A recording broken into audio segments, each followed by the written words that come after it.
ರಾತ್ರಿ ಮಲಗಿದವನೇ ತೀರಾ ಮೈಮರೆತ. ರಾತ್ರಿ ಎಂತು ಸರಿಯಿತೋ ನನಗೂ ತಿಳಿಯದು. ನನ್ನ ಪಾಲಿಗೆ ಎಚ್ಚರವಾಗುವಾಗ ಸೂರ್ಯ ಗೋಪಾಲಯ್ಯನವರ ಅಡಿಕೆ ತೋಟದ ಎಡೆಯಿಂದ ನನ್ನ ಮುಖವನ್ನು ಮುದ್ದಿಸುತ್ತಿದ್ದ. ಒದೆದ ಕಂಬಳಿಯನ್ನು ಕಿತ್ತೊಗೆದು ಆಕಳಿಕೆಯನ್ನು ಹೊರಡಿಸುತ್ತಾ ಅಪೂರ್ಣವಾದ ನಿದ್ದೆಗೆ ಕೊನೆಯನ್ನು ತಂದು ಕುಳಿತುಕೊಂಡೆ. ರಾತ್ರಿ ಮಲಗುವ ವೇಳೆಗೆ ಬೆಳಗಿನ ಜಾವಕ್ಕೆ ಎದ್ದು ಪೂರ ಹಾದಿಯನ್ನು ಹಿಡಿಯಬೇಕೆಂಬುದಾಗಿ ಯೋಚಿಸಿ ಮಲಗಿದ್ದ. ಅದು ಬರಿಯ ಯೋಚನೆ.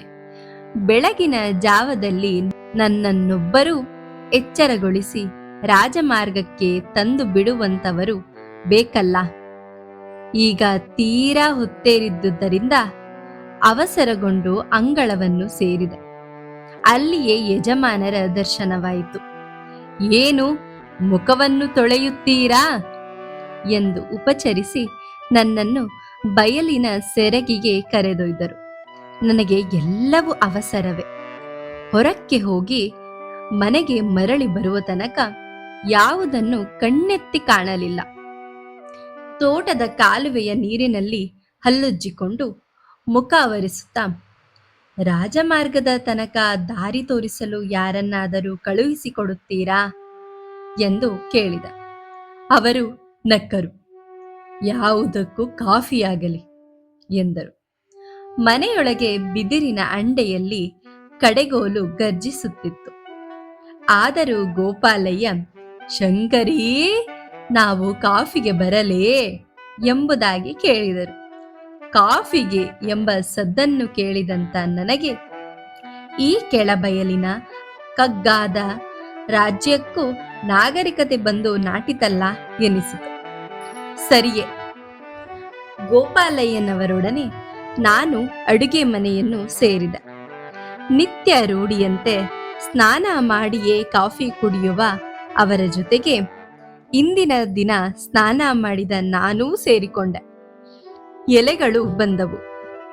ಮೇಲೆ ಬಟ್ಟಲು ಗಾತ್ರದ ದೋಸೆಗಳನ್ನು ಬಡಿಸಿದರು.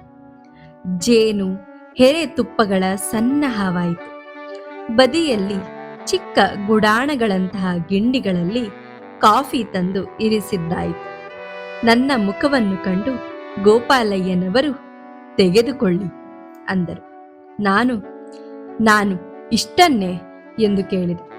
ಎಲ್ಲ ಸರಿಯಾಗುತ್ತದೆ ಎಂದರು ಅವರು. ಸ್ನಾನಕ್ಕೋ ಇಷ್ಟು ಕಾಫಿ ಎಂದೆ ನಾನು.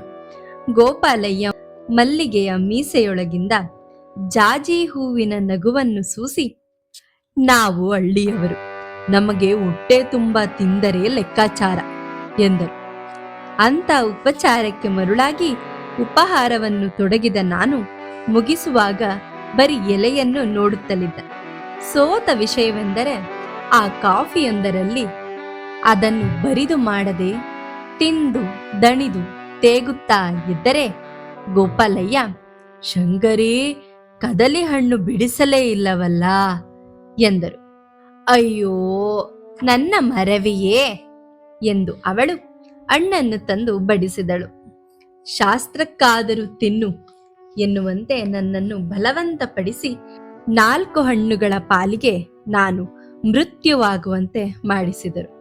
ತೀರಾ ಜಡಭರಿತನಂತಾದ ನಾನು ಪಯಣ ಹೊರಡುವುದೆಂಬುದು ನನಗೆ ಅನ್ಯಾಯವಾಗಿ ಕಾಣಿಸಿದರೂ ಕೇವಲ ಆತ್ಮಗೌರವವನ್ನು ಕಾಪಾಡಲು ಇನ್ನು ಹೊರಡುತ್ತೇನೆ, ರಸ್ತೆಯ ತನಕ ಮುಟ್ಟಿಸಿಬಿಟ್ಟರೆ ಸಾಕು ಎಂದು ನುಡಿದ. ಗೋಪಾಲಯ್ಯ ನಕ್ಕರು. ಹಾಗೆ ಬಂದೊಡನೆ ಹೊರಡುವುದಕ್ಕೆ ಇದು ರೈಲಾಫೀಸೇ? ನಿಮ್ಮಂಥವರು ನಮ್ಮಲ್ಲಿಗೆ ಬರುವುದು ಅಪೂರ್ವ. ಬಂದವರು ಬರಿಯ ಮುಖ ತೋರಿಸಿ ಮಾಯವಾಗಿ ಬಿಟ್ಟರೆ ಎಂದು ಕೇಳಿದರು. ನನ್ನ ಹಠ, ಅವರ ಆಗ್ರಹ, ಇವುಗಳ ಸ್ಪರ್ಧೆಯಲ್ಲಿ ಶಂಕರಮ್ಮ ಸೇರಬೇಕೆ? ಅವಳು ಬಂದವಳು, ನೀವು ಹಾಗೆಲ್ಲ ಮಾಡಿದರೆ ಆಗುವುದಿಲ್ಲ. ನಿಮಗೆ ಕಷ್ಟವಾದರೂ ಚಿಂತೆ ಇಲ್ಲ, 2 ದಿವಸ ಇದ್ದು ಹೋಗಬೇಕು ಎಂದಳು. ಬಾಯಿ ಬಿಟ್ಟು, ಏನೋ ಮನೆಗೆ 4 ಮಂದಿ ಬಂದು ಇದ್ದರೆ ನಾವೀ ಕೊಂಪೆಯಲ್ಲಿ ಕೂಗಳು ಕಟ್ಟಿಕೊಂಡು ಕುಳಿತದ್ದೊಂದು ಸಾರ್ಥಕ.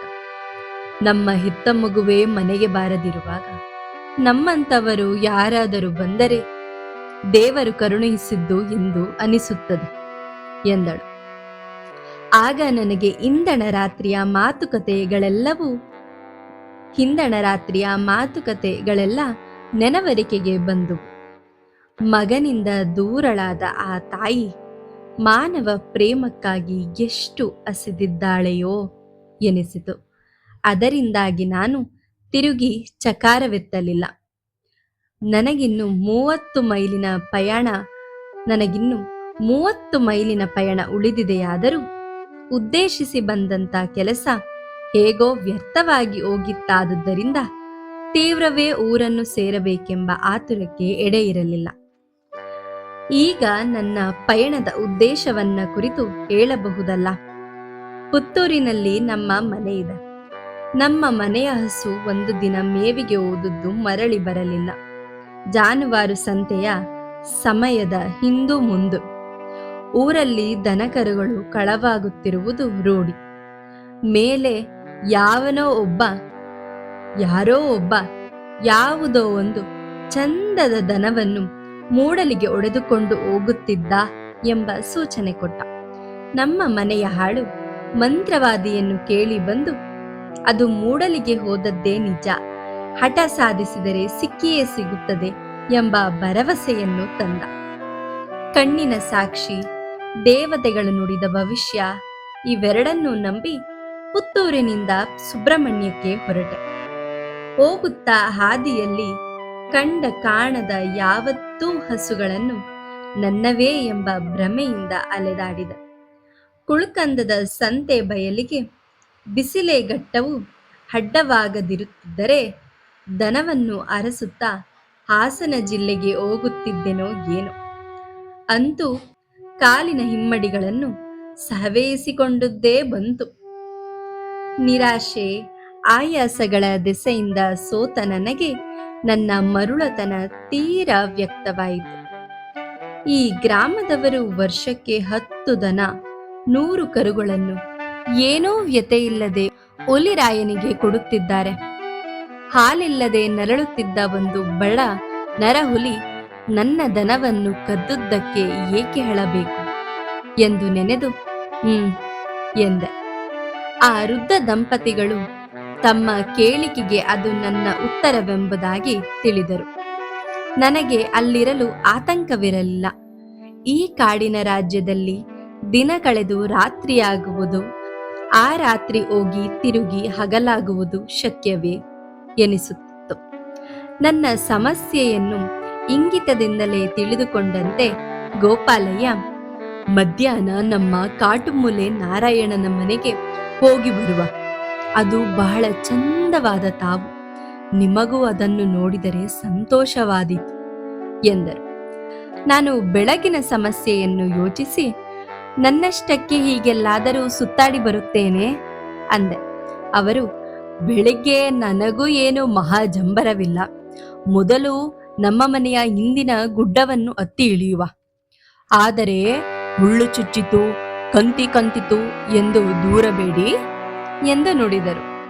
ಅವರೊಡನೆ ಅಲೆದಾಟಕ್ಕೆ ಹೊರಡಲು ಅನುವಾದ. ಅವರು ಕೈಗತ್ತಿಯೊಂದನ್ನು ಹಿಡಿದುಕೊಂಡು ನನ್ನ ಮಾರ್ಗದರ್ಶಕರಾದರು. ಅಂಗಳದಿಂದ ತೋಟದೊಳಕ್ಕೆ ಕಾಲಿರಿಸಿ ಅದರ ಉದ್ದಕ್ಕೂ ತಣಸಾದ ನೆಲವನ್ನು ತುಳಿದು ನಡೆದೆವು.